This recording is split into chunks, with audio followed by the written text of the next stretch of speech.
Supply and use accounting, as it names them implies, will gives us the total supply during a marketing year of a commodity and the uses of those economies.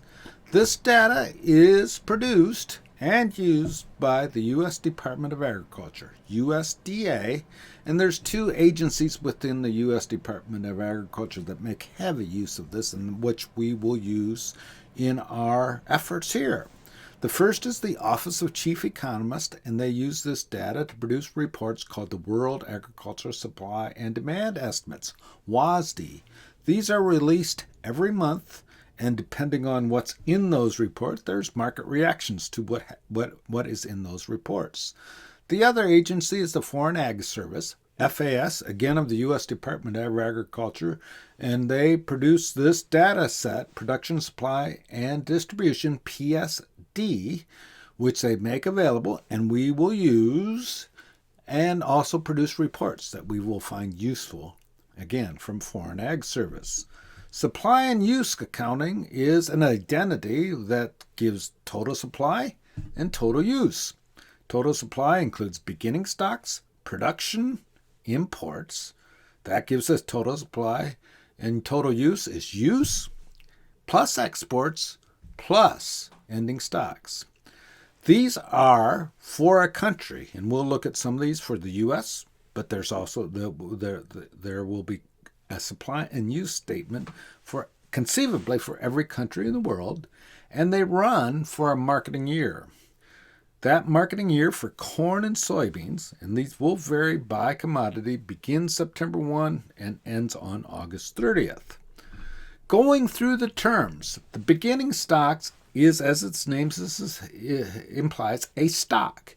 It is as of the date, and it's always the beginning of the marketing year. So when we're looking at beginning stocks for corn and soybeans, it is as of September 1. We add to that production. Production is a flow. Again, it occurs during the marketing year. And for crops, the production will equal harvested acres that are harvested times the yield per acre.